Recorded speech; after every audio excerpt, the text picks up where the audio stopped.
So hello everyone.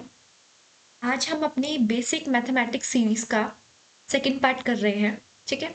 हमने first part में पढ़ा था नंबर्स के बारे में। कौन कौन से नंबर्स के बारे में हमने पढ़ा था? रैशनल और इरैशनल नंबर्स के बारे में। इसी पार्ट को थोड़ा सा आगे एक्सटेंड करते हुए हम इसके बारे में पढ़ेंगे। बेसिकली आज का जो हमारा टॉपिक है that is what is terminating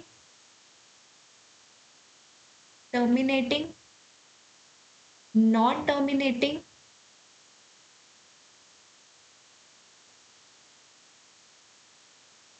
repeating recurring decimals. Basically ये क्या होते हैं और हम कैसे पता लगाएं कि कोई भी डेसिमल नंबर या कोई भी फ्रैक्शन जो है वो टर्मिनेटिंग है या नॉन टर्मिनेटिंग है, रिपीटिंग है या रेकरिंग। और रिपीटिंग एक ही बात है, रिपीटिंग है या नॉन रिपीटिंग है।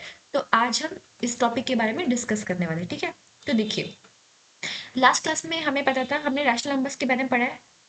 Rational numbers, right.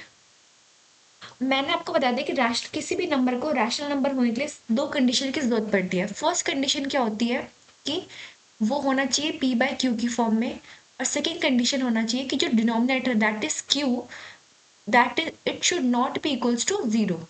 It should not be equals to zero. हमने ये दो कंडीशन पढ़ी थी किसी भी नंबर के रैशनल नंबर होने के लिए। एक थर्ड बात मैं आज आपको बताती हूँ। देखिए, कोई भी नंबर अगर रैशनल नंबर है, ठीक है, तो वो या तो टर्मिनेटिंग होगा,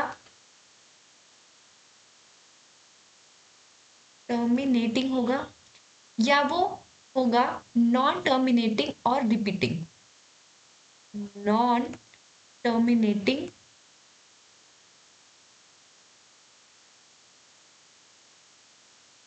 और रिपीटिंग, राइट। अब ये क्या होते हैं, अभी हम देख लेते हैं इनके बारे में, राइट। देखिए, मैंने आपको बताया कि जो भी रैशनल नंबर होता है हमारा, जो भी हमारा रैशनल नंबर होता है उसकी ये दो कंडीशंस तो होती है। वो तो हमने पढ़ लिया था फर्स्ट क्लास में भी। बट सेकंड जो है, जस्ट अ सेकंड, ओके, हाँ ठीक है। फिर हमने अभी क्या पढ़ा कि जो आपका रैशनल नंबर है वो या तो आपका टर्मिनेटिंग होगा या आपका नॉन टर्मिनेटिंग रिपीटिंग होगा। अब देखिए, टर्मिनेटिंग का मतलब क्या है कि जो नंबर सर्टेन, आप उसको सॉल्व करते हैं और वो कुछ सर्टेन डिजिट तक आके रुक जाता है, मतलब वो सॉल्व हो जाता है। ठीक है। तो दैट इज कॉल्ड टर्मिनेटिंग। और नॉन टर्मिनेटिंग क्या होता है कि जो सॉल्व नहीं होता, लाइक वो आगे बढ़ता बढ़ता चला जाता है डेसिमल्स के बाद भी, दैट इज नॉन टर्मिनेटिंग। और रिपीटिंग का मतलब, इसको एक हम एग्जांपल्स के थ्रू समझते हैं, आपको ज्यादा बेटर क्लियर होगा, राइट। जैसे कि मैंने एग्जांपल लिया 1/2, ठीक है। अब 1/2 एक रैशनल नंबर लग रहा है मुझे, पी वाई क्यू की फॉर्म में भी है, जहाँ पे हमारा जो डिनोमिनेटर है 2 वो भी 0 नहीं है। अब इसको मैं सॉल्व करती हूँ 1/2 को, तो हमें पता है कि इसका आंसर आता है 0.5। ठीक है। कैसे आया है ये सबको पता है। देखिए, नॉर्मल डिवाइड कर रहे हैं हम, ठीक है। तो पॉइंट लग गया, यहाँ पे 0 आ गया, 2 5 जा 10। This is how 0.5 comes. ठीक है। अगर हम और डेसिमल्स ले रहे हैं, जैसे कि मैंने यहाँ पे लिया 1/4, तो हम सबको पता है जो 1/4 होता है दैट इज इक्वल्स टू 0.25, है ना, 0.25। तो इसमें देखिए, टर्मिनेटिंग का मतलब क्या है कि जब मैंने इसे सॉल्व किया तो ये 0.5 के बाद आके रुक गया, ये फर्दर सॉल्व नहीं हो रहा, यहाँ पे 0 आगे मेरा रिमाइंडर, तो ये खत्म हो गया, राइट। ये जो 1/4 है, अगर मैं इसे भी सॉल्व करके दिखाऊं आपको, ये पॉइंट लगा, 10 हो गया, 4 2 जा 8, यहाँ पे 2 आया, एक और 0 लगा, 4 5 जा 20, राइट। तो देखिए, ये भी सॉल्व हो गया, यहाँ पे रिमाइंडर मेरा 0 आ गया, यहाँ पे मेरा रिमाइंडर 0 आ गया, यहाँ पे भी रिमाइंडर 0 आ गया। तो ये टर्मिनेट कर गया, ये 0.25 के बाद और सॉल्व नहीं हो रहा। तो इसको हम कहते हैं टर्मिनेटिंग। इसका मतलब क्या है कि जो हमारा रैशनल नंबर है, जैसे कि 1/2 भी रैशनल था, 1/4 भी रैशनल नंबर है, राइट। क्योंकि पी बाय क्यू की फॉर्म में भी है दोनों, और यहाँ पे जो हमारा डिनोमिनेटर वो भी 0 नहीं है, जो डिनोमिनेटर है वो भी 0 नहीं है। इसको जब मैंने सॉल्व किया तो यहाँ पे 0.5 है, यहाँ पे 0.25 है। इट मीन्स कि ये टर्मिनेट कर गया, कुछ डेसिमल्स का सॉल्व करने के बाद ये टर्मिनेट कर गया, ये फर्दर सॉल्व नहीं हो रहा। तो इसका मतलब जो है, जो रैशनल नंबर्स हमने पढ़ा वो क्या होते हैं, टर्मिनेटिंग होते हैं। This is why, that is why I am saying कि जो रैशनल नंबर होते हैं वो पी बाय क्यू की फॉर्म में है, क्यू नॉट इक्वल टू 0, और क्या है, वो बेटे टर्मिनेट कर जाते हैं, एक सर्टेन वैल्यू को सॉल्व करने के बाद वो टर्मिनेट कर जाते हैं, राइट। अब इसका एक और केस है कि वो नॉन रिपीटिंग नॉन टर्मिनेटिंग भी होते हैं और रिपीटिंग होते हैं। अब इसका क्या मतलब है देखिए, नॉन टर्मिनेटिंग और रिपीटिंग से मेरा मतलब है, पहले हम इसके एक दो और एग्जांपल्स देख लेते हैं। देखिए 1/2 देखा आपने, 1/4 देखा। अगर आप 3/4 भी देखें, 3/4 ये एक रैशनल नंबर है, इसको अगर मैं सॉल्व करती हूँ तो ये मेरा होता है 0.75 के आसपास, मतलब 0.75। देखिए यहाँ पे मैं सॉल्व भी कर देती हूँ। ये 4 लिया हमने, ये 3 लिया, डेसिमल लगाएंगे, 30 हो गया, 4 7 जा 28, 2 बचा, फिर से यहाँ पे 0 लगाएंगे, 4 5 जा 20। तो ये हमें पता चल गया कि मेरा ये 0.75 जो आ रहा है वो कहाँ से आ रहा है, ठीक है। मेरा 0.75 कहाँ से आ रहा है, ये समझ गए हम, राइट। इसके एक और एग्जांपल देखते हैं। जैसे कि मैंने एग्जांपल लिया 7/8, जैसे कि मैंने एग्जांपल लिया है 7/8। अगर मैं 7/8 को सॉल्व करती हूँ, इसको आप खुद सॉल्व कर लीजिएगा, तो आपका आंसर आएगा 7.8 को सॉल्व करने के बाद 0.875। तो देखिए ये भी टर्मिनेट कर गया, इसके आगे ये सॉल्व नहीं हो पाएगा, इसके आगे ये सॉल्व नहीं हो पाएगा। तो हेंस जो हमारे रैशनल नंबर्स होते हैं वो टर्मिनेटिंग होते हैं, राइट, वो टर्मिनेटिंग होते हैं। इसका हमने एग्जाम्पल देख लिया, 3/4 भी और 7/8 भी। अब हमने क्या पढ़ा कि टर्मिनेटिंग तो चलिए हमें समझ आ गया। अब बताइए कि ये नॉन टर्मिनेटिंग और रिपीटिंग का क्या चक्कर है। देखो इसके लिए एक एग्जाम्पल लेते हैं हम। जैसे कि मैंने एग्जाम्पल लिया, अ, अगर आप ठीक है, अगर आप एग्जाम्पल ले 1/3 का, देखिए जैसे कि आपने एग्जाम्पल लिया 1/3 का, राइट। तो देखिए 1/3 को मैं यहाँ पे सॉल्व करती हूँ आपके सामने। यहाँ पे मैं लिखा 3, यहाँ पे मैं लिखा 1। तो इसको मैं कैसे सॉल्व करूंगी, पॉइंट लगाया, यहाँ पे लिखा मैंने 0, 3 3 जा 9, क्या बचा 1 बचा। फिर से मैंने यहाँ पे 0 लगाया, इसको नीचे लिया, फिर से 3 3 जा 9, है ना। फिर से यहाँ पे 1 बचा, फिर से मैंने यहाँ पे 0 लगाया, फिर से मैंने यहाँ पे 10 लिया, 3 3 जा 9। तो इसको मैं कितना भी सॉल्व करूंगी ये हमेशा मेरा रिमाइंडर 1 बचेगा, और हमेशा मुझे यहाँ पे फिर से 0 लेना पड़ेगा, 10 बन जाएगा, फिर से मेरे को 3 3 जा 9 लिखना पड़ेगा। तो आप इसे कितना भी सॉल्व करिए ये फर्दर सॉल्व नहीं होगा, ये हमेशा हमें वैल्यू देगा 0.3333 और पता नहीं कितने 3, एंडलेस 3, ठीक है।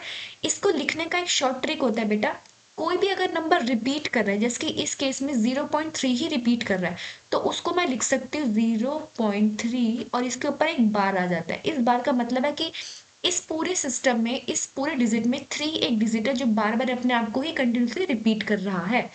तो इसका क्या मतलब है कि क्या 1/3 एक रैशनल नंबर नहीं है, बिल्कुल है। क्यों, क्योंकि पी वाई क्यू की फॉर्म में भी है, जहाँ पे क्यू 0 नहीं है। दो कंडीशन सेटिस्फाई हो गई। तीसरा कि ये नॉन टर्मिनेटिंग है ना।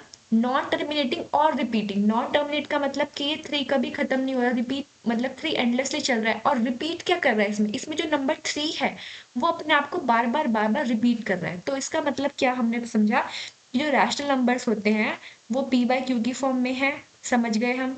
क्यों हमारा 0 नहीं होता हम वो भी समझ गए।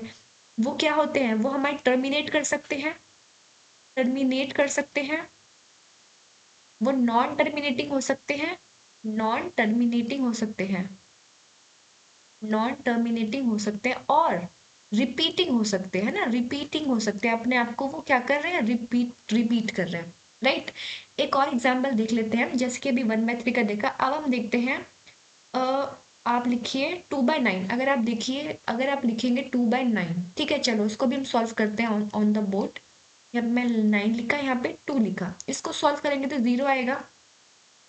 9 2 जा 18, फिर से यहाँ पे 2 आ गया, फिर से मैंने यहाँ पे लिखा, तो 9 2 जा 18, फिर से यहाँ पे 2 आया मैंने यहाँ पे फिर से 0 लिखा, फिर से यहाँ पे 20 हो गया, तो 9 2 जा 18।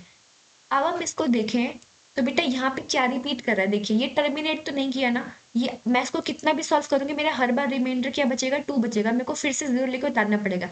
तो ये क्या हुआ, ये टर्मिनेट तो नहीं हुआ, तो मतलब ये नॉन टर्मिनेटिंग हो गया। और इसमें क्या रिपीट कर रहा है, देखो 2 ही डिजिट अपने आप को रिपीट कर रहा है ना। तो ये किसके इक्वल हो गया, ये हो गया 0.2222 और एंडलेसली कितना भी 2 है। और इसको मैं कैसे लिख सकती हूँ, इसको मैं लिख सकती हूँ 0.2 और 2 के ऊपर एक बार। इसका मतलब है कि 2 एक ऐसे डिजिट है सॉल्व करने पे जो अपने आप को कंटिन्यूसली रिपीट कर रही है, ना ही ये टर्मिनेट कर रही है, तो नॉन टर्मिनेटिंग हो गया, और रिपीट भी कर रही है अपने आप को, तो non terminating and repeating, right.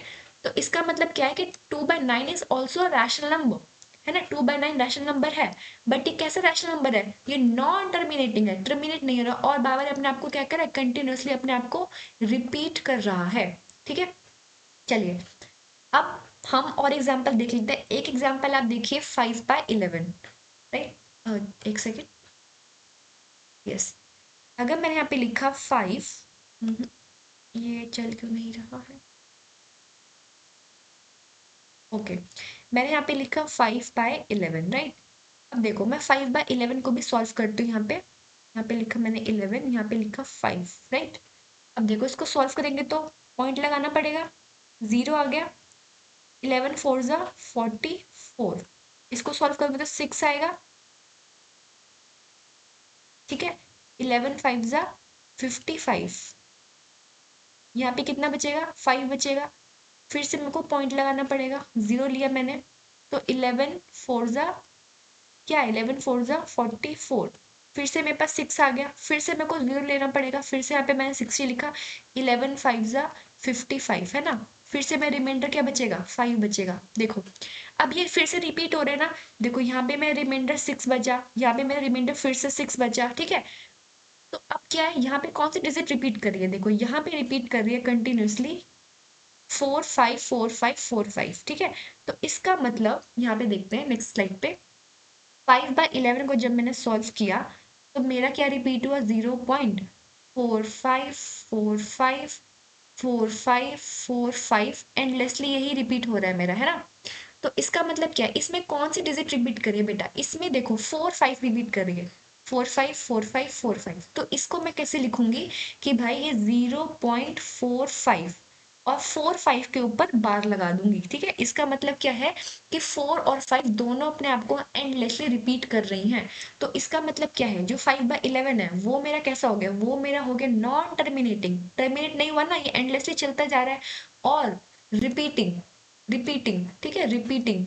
इसमें कौन कौन सी डिजिट रिपीट हो रही है, इसमें 4 5 4 5 ही रिपीट हो रहा है, ठीक है। तो इसका मतलब क्या है कि ये हमारा हो गया non terminating and repeating, non terminating and repeating, right. चलिए इतना समझ आया। अब हम बात करते हैं इरैशनल नंबर्स की, ठीक है। ये रैशनल में हमने पढ़ ली कैटेगरीज, दो कैटेगरीज पढ़ ली कि रैशनल में टर्मिनेटिंग नॉन टर्मिनेटिंग क्या होता है, हमने समझ लिया है। रिपीटिंग भी देख लिया है, इसके एग्जाम्पल्स भी हमने देख लिए हैं, राइट। और इसको हम कैसे बार के साथ लिखते हैं हमने ये भी देख लिया है, राइट। कैसे हम इसको बार के साथ लिखते हैं, बार का क्या मतलब होता है, राइट। चलिए अब बात कर लेते हैं इरैशनल नंबर्स की, राइट, इरैशनल नंबर्स की।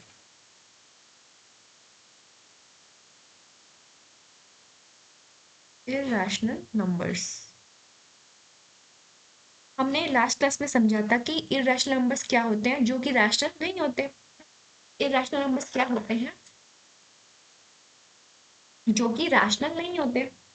हमने इसके एग्जाम्पल देखे थे लास्ट क्लास में, जैसे कि हमने देखा था √2 देखा था हमने, है ना, √5, √7, √11, √8, मतलब जितने भी नॉन स्क्वायर नंबर थे, है ना, नॉन स्क्वायर नंबर थे। स्क्वायर नंबर इसकी √4, इसकी वैल्यू 2 होती है, ये तो हमारा रैशनल नंबर है ना। √9 ये भी हमारा रैशनल है, ठीक है। √36 ये भी हमारा रैशनल है। जो भी स्क्वायर नंबर होते हैं वो सब रैशनल होते हैं, इसके अलावा जितने भी नॉन स्क्वायर नंबर्स हो जाते हैं वो हमारे इरैशनल होते हैं। ये हमने कंसेप्ट जो है अपनी लास्ट क्लास में डिस्कस कर लिया था, ठीक है। अब देखो अब ये इरैशनल क्यों होते हैं, सबसे पहले तो ये देखो कि जो इरैशनल नंबर्स होते हैं बेटा, उनकी खास बात क्या है कि वो नॉन टर्मिनेटिंग होते हैं। नॉन टर्मिनेटिंग कैसे, अभी हम समझेंगे। नॉन टर्मिनेटिंग, नॉन टर्मिनेटिंग का मतलब वो टर्मिनेट नहीं करते, और क्या होते हैं, नॉन रिपीटिंग, ठीक है। ये दोनों होते हैं, नॉन टर्मिनेटिंग भी और नॉन रिपीटिंग भी। Non terminating and non repeating, how, ऐसा क्यों है, इसको हम समझते हैं आपकी नेक्स्ट स्लाइड पे। ओके फाइन, चलिए देखो हमने बताया कि जो आपके इरैशनल नंबर्स हैं वो क्या है, अभी हमने देखा वो नॉन टर्मिनेटिंग है और नॉन रिपीटिंग है, ठीक है। अब देखो मैंने एग्जाम्पल लिया यहाँ पे, चलो बेसिक एग्जाम्पल लेते हैं जो आप सबको नेचुरली पता होता है, ठीक है। देखो पाई, पाई की वैल्यू हम सबको पता है कि इसकी वैल्यू क्या होती है, 3.0 14115 और अगर आगे भी लिखे थे 2626 और आगे कितनी कितनी एंडलेस वैल्यू। आज तक पाई की वैल्यू कोई भी सॉल्व नहीं कर पाया पूरी, क्योंकि बेटा ये एंडलेस है ना, ये एंडलेस है, पता नहीं इसकी एग्जैक्ट वैल्यू क्या है, राइट। तो देखो अब पाई जो है ये हमने पढ़ा था, पाई हमारा इर्रेशनल नंबर है, ठीक है। अब देखो हम पाई के बारे में पढ़ रहे हैं, राइट। तो देखो नॉन टर्मिनेटिंग, टर्मिनेटिंग नहीं है ना, देखो इसकी वैल्यू आगे भी बहुत कुछ कुछ है, पता नहीं क्या क्या इसकी वैल्यूज होती हैं आगे, बहुत एंडलेस है, तो ये नॉन टर्मिनेटिंग है। अब नॉन रिपीटिंग कैसे हुआ ये, देखो कोई भी वैल्यू अपने आप को रिपीट नहीं करी, देखो 1415926, इसमें कोई पैटर्न है नहीं, है ना। जैसे कि हमने इसमें देखा था 5/11 में, कि इसमें जो है 5/11 में हमने देखा था कि ये अपने आप को जीरो मतलब 454545 रिपीट हो रहा है, ठीक है। हमने इसमें देखा था कि 2/9 में वो 0.222 अपने आप को रिपीट कर रहा है, बट पाई में कोई भी ऐसी वैल्यू नहीं है जो पैटर्न बना के अपने आप को रिपीट कर रही है। हेंस पाई क्या है, ना ही टर्मिनेट कर रहा है, ना ही अपने आप को रिपीट कर रहा है, तो ये नॉन टर्मिनेटिंग है, नॉन रिपीटिंग है, एंड ये एक इरेशनल नंबर भी है ना। तो इरेशनल नंबर की दो प्रॉपर्टीज हमने पढ़ी कि ये नॉन टर्मिनेटिंग होते हैं, नॉन रिपीटिंग होते हैं, राइट। एग्जाम्पल आपने देखा पाई का। अब अगर मैं आपको √2 की वैल्यू देखो, बोलूँ कि √2 की वैल्यू देखो, √2 की वैल्यू क्या होती है, हमने पढ़ा √2 की वैल्यू होती है 1.41। अगर आगे भी आपको लिखना है तो 42135623 करके कुछ ऐसे ऐसे, ये भी एंडलेस होती है ना। √3 की वैल्यू आप देखो, √3 की वैल्यू होती है 1.73205080 समथिंग समथिंग, ये भी आगे चलती है, ठीक है। और एग्जाम्पल ले लेते हैं, अगर आप बात करो √5 की वैल्यू, √5 की वैल्यू होती है 2.236067 करके कुछ ऐसे, ये भी एंडलेस होती है। और हम सबको पता है, हमने लास्ट क्लास में पढ़ा था कि ये सब हमारे इरेशनल नंबर्स हैं, है ना। तो इरेशनल नंबर की जो प्रॉपर्टी है कि वो नॉन टर्मिनेटिंग है, नॉन रिपीटिंग है, प्रूफ हो गया ना। देखो ये जो है टर्मिनेट नहीं कर रहा, √2 की वैल्यू आगे कितनी बढ़ेगी हमें नहीं पता, है ना। √3 की वैल्यू भी टर्मिनेट नहीं कर रही है कहीं भी, √5 की भी नहीं कर रही है, ऐसे ही आप √7 की भी देखेंगे, √11 की भी देखेंगे, तो उनका भी कुछ यही हाल है, राइट। तो ये टर्मिनेट नहीं कर रही है। और देखो नॉन रिपीटिंग, बेटा नॉन रिपीटिंग ये अपने आप को कहीं रिपीट नहीं कर रही, देखो कोई भी वैल्यू है जो रिपीट कर रही है, 414215 कुछ रिपीट नहीं हो रहा है इसमें, 73205080 इसमें भी कुछ रिपीट नहीं हो रहा है, ना ही √5 में कुछ रिपीट हो रहा है, ठीक है।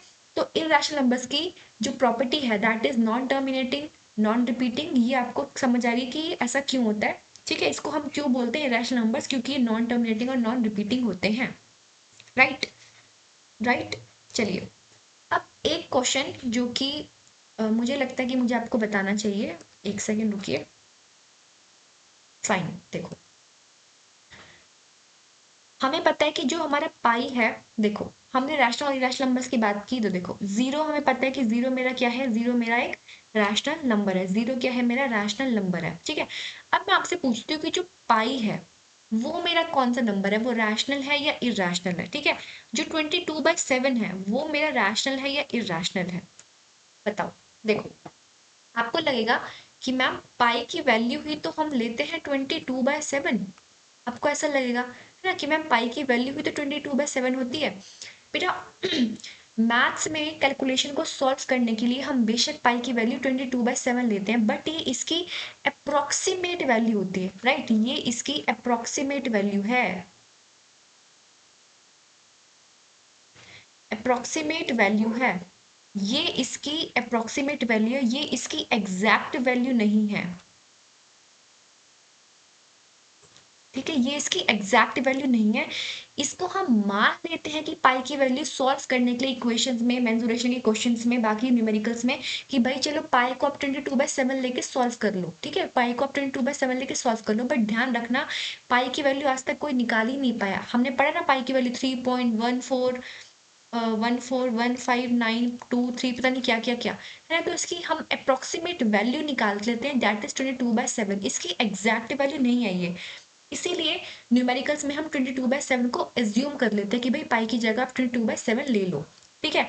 बट अगर आपके पास क्वेश्चन आता है, अगर आपके पास क्वेश्चन ऐसे आता है कि पाई क्या है, पाई क्या है, हमें पता है पाई एक इरेशनल नंबर है ना, बट आपसे पूछे कि 22/7 क्या है, तो बेटा इसको आप रैशनल में ही कंसीडर करना। डोंट थिंक कि ये तो मैम पाई की ही वैल्यू है, ठीक है, ये पाई की एग्जैक्ट वैल्यू नहीं है, ये पाई की अप्रोक्सीमेट वैल्यू है ना, ये अप्रोक्सीमेट वैल्यू, एग्जैक्ट वैल्यू नहीं है। इसीलिए सिर्फ कभी भी क्वेश्चन पूछे कि इज 22/7 अ रैशनल नंबर और एन इनरैशनल नंबर, तो आप इसका आंसर रैशनल ही लगाओगे हमेशा, ठीक है। क्यों, इसका रीजन हमें पता चल गया, क्योंकि ये मत सोचना कि भाई पाई की वैल्यू तो आई 22/7, नहीं, ये पाई की अप्रोक्सीमेट वैल्यू है, नॉट एग्जैक्ट वैल्यू, ठीक है। तो कभी पाई की वैल्यू पूछे कि सिर्फ पाई सिंबल बना है पाई का, तो ये क्या है, इरेशनल है, ठीक है। आपसे वैल्यू मतलब पूछे कि 22/7 क्या है, तो भाई ये हमारा रैशनल नंबर है, ठीक है। और अगर आपको पूछे 3.14126 जो कि पाई की वैल्यू है, तो बेटा ये क्या है, ये ऑफकोर्स ही आपका इरेशनल है, क्योंकि पाई की तो वैल्यू यही है ना, पाई की तो वैल्यू यही है ना, पाई की तो एग्जैक्ट वैल्यू यही है, तो ये अगर इरेशनल है तो ये इरेशनल ही होगा। But 22/7 is approximate value, not exact value, that's why it is a rational number. 22/7 is a rational number, ठीक है। हमने जीरो को ही पूछ लिया, जीरो क्या है, जीरो ही हमारा रैशनल नंबर है। क्यों, हमें पता है कि जीरो को हम 0/1 लिख सकते हैं p by q की फॉर्म में, q is not equals to zero which is also equals to zero, right. तो hence zero is also a rational number, right. तो होप आपको अच्छी क्लास में ये टर्मिनेटिंग, नॉन टर्मिनेटिंग, रिपीटिंग और recurring, बेटा रिपीटिंग और रेकरिंग एक ही बात है। आप होप आपको आज की क्लास में ही समझ आ गया हो, और बार क्या होता है, हम कैसे सॉल्व करते हैं डेसिमल्स, और नॉन रिपीटिंग और इरेशनल नंबर्स के बारे में कि ये क्यों हमारे नॉन रिपीटिंग और नॉन टर्मिनेटिंग है, हमने इसके एग्जाम्पल्स ही देख लिए हैं। क्यों, क्योंकि इसकी अलग अलग वैल्यूज होती हैं, राइट। इसकी वैल्यूज ही कुछ ऐसी होती है कि ना वो टर्मिनेट कर रही है ना वो रिपीट कर रही है। उसके बाद लास्ट में हमने देख लिया पाई के लिए कि पाई ऐसा लिखा है तो वो इरेशनल है, अगर वो 22/7 पूछे तो वो रैशनल है। इसके पीछे का रीजन हमने पता कर लिया, क्यों, क्योंकि जो 22/7 है वो पाई की एग्जैक्ट वैल्यू नहीं होती है, राइट। तो जीरो के बारे में हमने देख लिया, पाई की जो वैल्यू है हमने उसके बारे में भी देख लिया। तो होप आपको आज की क्लास अच्छी लगी हो, एंड ऐसे ही कंटेंट के लिए please do like, share and subscribe my channel, and thank you so much for your time, and see you in the next class. And कोई भी डाउट हो तो please write down in the comment section, I will answer all your doubts. Thank you so much.